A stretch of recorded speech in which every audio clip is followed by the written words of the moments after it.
Hello YouTuber family, તમારું સ્વાગત છે મારા બ્લોગમાં। તો આજે બનાવીશું ભરેલા પરવરનું શાક। તો ભરેલા પરવરનું શાક બનાવવા માટે મેં અહીંયા 250 ગ્રામ જેટલા નાની સાઇઝના પરવર લઈ લીધા છે। મોટી સાઇઝના પરવર તમારે લેવા હોય તો તમે લઈ શકો છો, પણ નાની સાઇઝના પરવર એકદમ કૂણા આવે છે। તો બસ પરવરની ઉપરથી આપણે છાલ કાઢી લેવાની છે અને આ રીતે સીધો કટ મારવાનો છે। અને અંદર જો એના બીજ અમુક કઠણ હોય તો તમારે કાઢી નાખવાના છે અને કૂણા હોય તો રહેવા દેવાના છે। તો બસ હવે પરવરમાં ભરવા માટેનો મસાલો આપણે રેડી કરીશું। તો તલ અને સિંગદાણાનો પાવડર મેં બનાવ્યો છે, એ 2 થી 3 ચમચી આપણે લઈશું। પહેલાં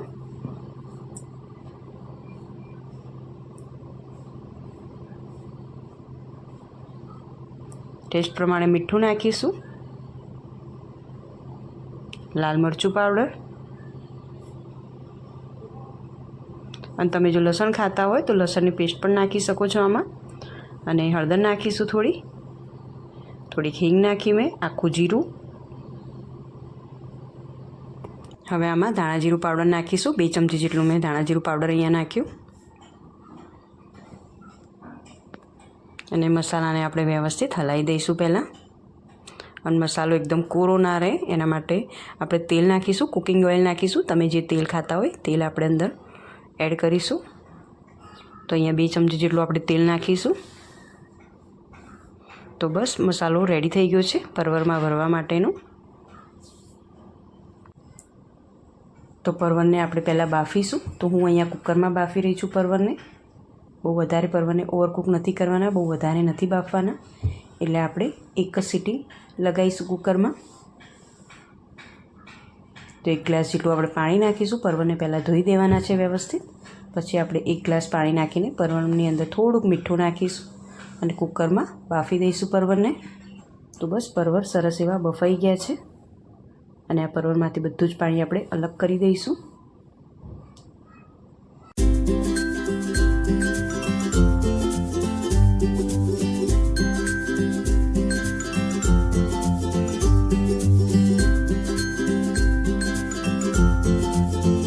તો સરસ એવા પરવર મારા બફાઈ ગયા છે, જો આ રીતના બફાઈ જવા જોઈએ।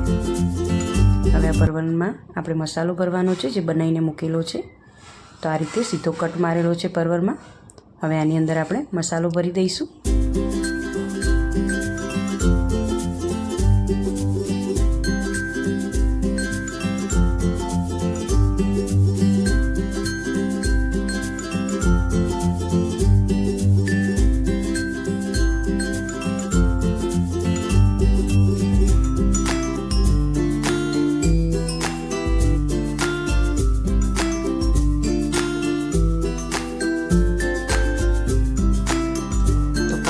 બધો જ મસાલો ભરી દઉં। એટલે બધા જ પરવરને ભરી દીધા છે। હવે એક કઢાઈમાં મેં 2 ચમચા જેટલું તેલ મૂકી દીધું છે।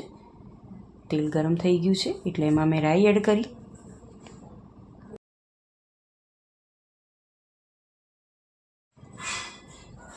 જીરું એડ કર્યું અહીંયા, થોડી હિંગ, થોડો હળદર પાવડર અને ભરેલા પરવર આપણે એડ કરી દઈશું અહીંયા અને હલાવી દઈશું વ્યવસ્થિત। ગેસ થોડો ધીમો કરી દઈશું।